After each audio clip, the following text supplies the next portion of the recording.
O ácido úrico é uma substância menos tóxica, por isso é insolúvel. É a substância que vai ser eliminada pelos animais que precisam economizar a água ou que apresentam durante o seu desenvolvimento embrionário a oviposição, quer dizer, botam os seus ovos, então esse embrião vai ter que desenvolver dentro do ovo, onde já existe uma quantidade pequena de água para o seu desenvolvimento. Então observem, ácido úrico está presente nos insetos, nos répteis e também nas aves. Em alguns animais, durante o seu ciclo de vida, nós podemos encontrar, de uma forma predominante, a excreção tanto da amônia como da ureia, como é o caso dos anfíbios, dos sapos. Então vamos perceber como é que isso acontece. Então observem aí a larva do sapo girino.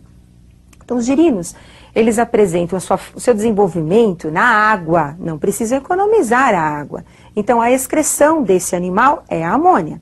Quando eles começam a passar por uma fase jovem, eles começam a eliminar agora a ureia. Por quê? Porque eles vão para o meio terrestre, quando adultos, e na fase terrestre eles não vão ter uma quantidade alta de água em seus tecidos. Então nós vamos ter a eliminação da ureia para economizar a água do seu sangue circulante. E o homem? O nosso excreta eliminado em maior quantidade é a ureia. Como é que a ureia ela é eliminada? Então agora nós vamos conhecer um pouquinho sobre a excreção humana, alguns detalhes que são importantes para vocês. Então observem a estrutura do nosso rim. Então nós temos o córtex envolvendo a região interna do rim, a medula. Nós temos a presença de néfrons e o ureter, onde vai ser eliminado aí a urina produzida nos rins. Em detalhes, a estrutura de um néfron. Então nós temos aí a arteríola aferente. A arteríola aferente está levando o sangue até o glomérulo de Malpighi, onde ocorrerá a filtração do sangue.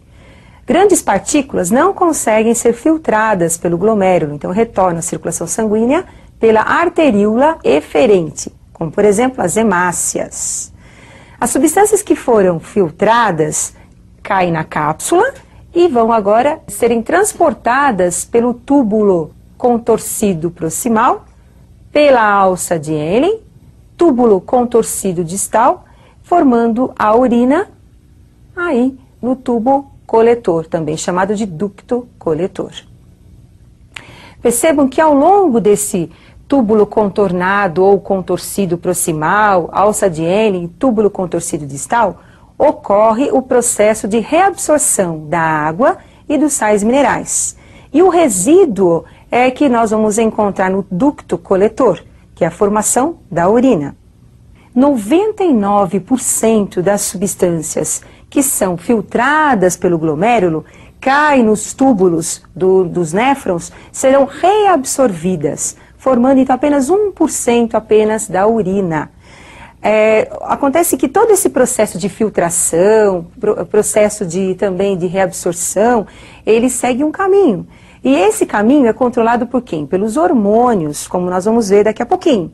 Então observem agora as fases de formação da urina.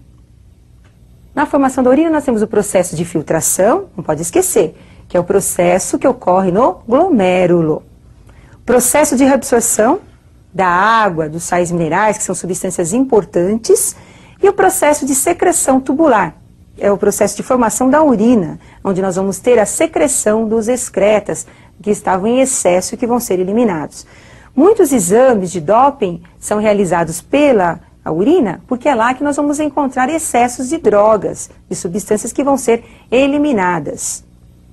Então, ao longo do néfron, a água ela vai ser reabsorvida por um processo de osmose, é um transporte passivo, enquanto que os sais minerais eles serão reabsorvidos e também os nutrientes por um transporte ativo.